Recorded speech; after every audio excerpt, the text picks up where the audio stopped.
হবে ঢুকছে তো।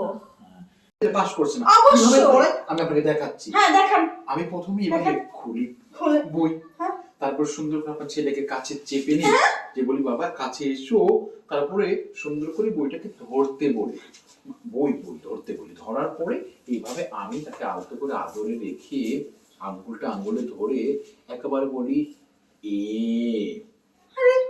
বি। আরে ছাড়ুন, আপনার এ বি শুরু করে দিয়েছে লোকটা তখন থেকে, খুব মানে উল্টাপাল্টা বলা শুরু করে দিয়েছেন, আপনার মাথা ঠিক নেই। আমার মাথা ঠিকই আছে, দেখুন আপনার ছেলে কি করে মাঝে মাঝে ওই আমি পড়বো না, আমার পড়বো না, ভালো লাগছে না, ঘাড় ব্যথা করছে। যখন করে ঘাড় ব্যথা করছে তখন আমি তাকে আস্তে করে আবার আমার কাছে নিয়ে সুন্দর করে আলতু করে ঘাড়ে বলে দিই যে শোনা, ঘাড় কেন ব্যথা করবে? ঘাড় ব্যথা করলে টিচারের দায়িত্ব ঘাড়টাকে ম্যাসাজ করে দিয়ে সুন্দর করে পড়া একটা অনুভূতি তৈরি করা, বুঝতে পারছেন? বেশি হয়ে যাচ্ছে। বেশি না, আমি আপনাকে দেখাবো না আমি কিভাবে আপনার ছেলেকে পড়াই। তাহলে শিখছে না কেন? এই যে আপনি যেভাবে সরে যাচ্ছেন সেভাবে আপনার ছেলেও সরে যায়। এই আপনি আমার ছেলের তুলনা দিয়ে কথা বলবেন না তো। এই যে আপনি চুপচাপ থাকুন, আমি শেষ পর্যন্ত কিভাবে পড়াই আপনার ছেলেকে এটা আপনাকে বুঝতে হবে।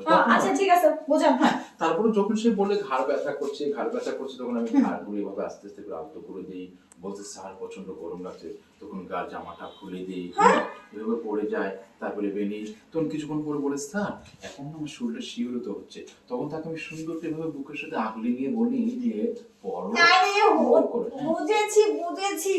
ও আপনি তো আমাকে মেরে ফেলছেন চেপে চুপে। শুনুন, তারপরে সে বলে কি স্যার আমি তো সারাদিন ফুটবল খেলেছি, আমার পা ব্যথা করছে, আমি পড়বো না। তখন আমি তাকে পড়ানোর মানে মনোযোগ বড় রাখার জন্য আমি তাকে সুন্দর করে পার কাছে যাই, পাটাকে ধরে আলতু করে মানে একটু এই করতে থাকি। তখন সে বলে স্যার আমার না পড়াতে ভালো লাগছে, বলছি পড়াটা মাথায় ঢোকাতে হবে।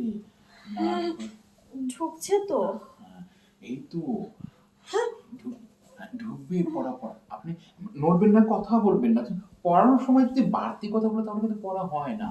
সুন্দর করে আমি একটা প্রেস করে এখন যে আমার স্পেশাল কলমটা আছে না, এই কলমটা খাতার মাঝখানে বাজিয়ে সুন্দর করে একটা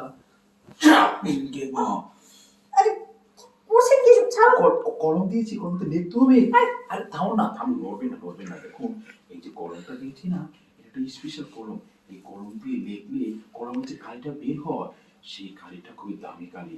আর এই লেখা একবার যদি অনেক লিখেছেন, এবার শুরু। না আপনার কলমের কালি শেষ অলরেডি, আপনি খেয়াল করেছেন? ও কি বলছেন আপনি? না আপনার কালি শেষ হয়ে গেছে, আপনি এখন এই জন্যই তো আমার বাচ্চা পড়া শেখে না, আজ বুঝতে পেরেছি। কলমের নিপ খোলার আগে কালি শেষ। আচ্ছা ঠিক আছে আপনি এবার আসুন। ঠিক আছে, কালি শেষ হয়ে গেছে আমি তো জানতাম না। আজব লোক একটা। হ্যাঁ